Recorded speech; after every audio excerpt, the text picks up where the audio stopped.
Ghost Wi-Fi. You're never really alone in the digital world. There's always something watching. Cue glitchy static. The screen flickers, distorted. We're inside an abandoned building, dust swirling through the beams of light breaking through cracked windows. The eerie hum of forgotten technology fills the air. Old monitors, tangled wires, and cables scattered across the cold concrete floor. Cut to a close-up of Liam, 19, hunched over a laptop in the shadows, his fingers dancing across the keys with the precision of a seasoned hacker. His face, illuminated only by the glow of the screen, shows determination. His best friend, Sara, 18, stands nearby, nervously eyeing the room. Liam, whispering to himself, "Just one more, and I'm in." Sara, voice tinged with anxiety. "Liam, are you sure about this? I mean, this place, it feels wrong." The screen glitches again, distorting briefly as Liam cracks the old Wi-Fi network password with a smirk of triumph. The room goes silent. Liam's voice, calm and cold. You'd think hacking into an abandoned building's Wi-Fi is just a game, right? But you never know what's still running, even when the lights are off. These networks, they're like the veins of the city, pulsing, hidden.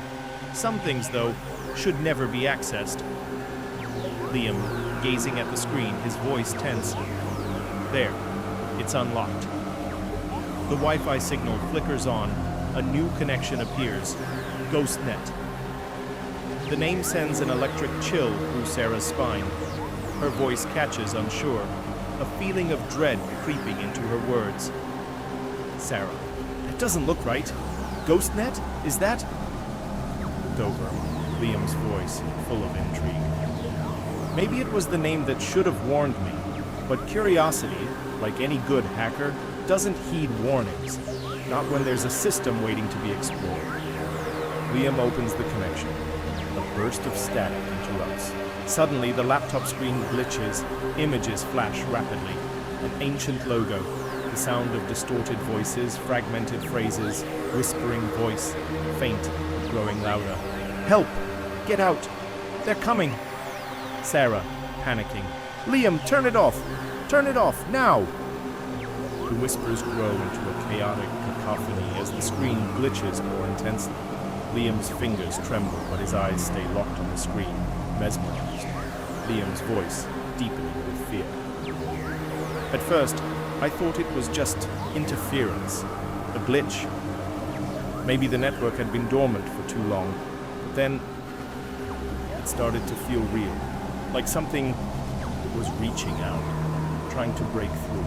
The lights in the room flicker, and suddenly the walls start to pulse, as if the building itself is alive. A sharp noise cuts through the tension. Sara screams, but it's drowned out by a terrible static. Sara, screaming, "Liam, it's in my phone! Look!" Her phone screen is flashing violently, the same corrupted images flickering. A ghostly face appears for a split second, pale, eyes black, mouth open in a scream.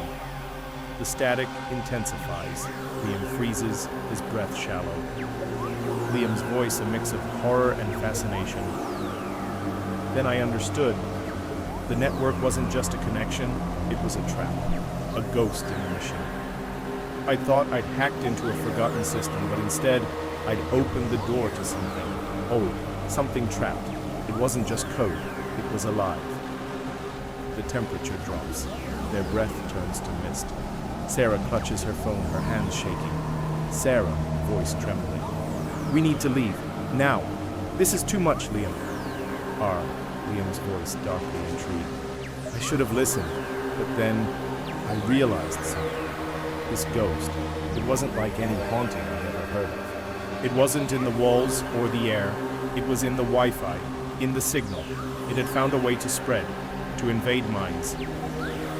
The Wi-Fi signal suddenly shoots across every device in the room, flickering and pulsating with chaotic energy.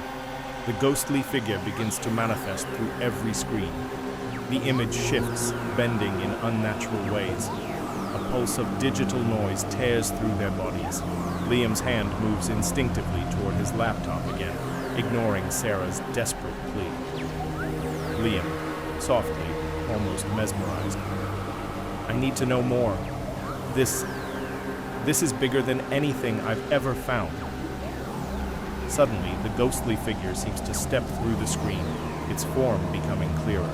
It's not just a face anymore. It's the full body of something haunting. Pale, hollow eyes, a twisted expression of pain. Sara, horrified, pulling back. Liam, no, it's real! The figure seems to lean out of the screen, reaching for them. As it does, the Wi-Fi network starts to malfunction, screeching and distorting. The figure speaks in a voice not of this world. The network, cold and distant, distorted. You open the door. Now you belong to me. Liam's fingers hover over the laptop, but he no longer seems in control. His eyes are glazed over, caught in the spectral presence. Sara pulls him back, desperate. Liam's voice, hollow, far away. I don't think I'm the one in control anymore. I think it wants more than just me.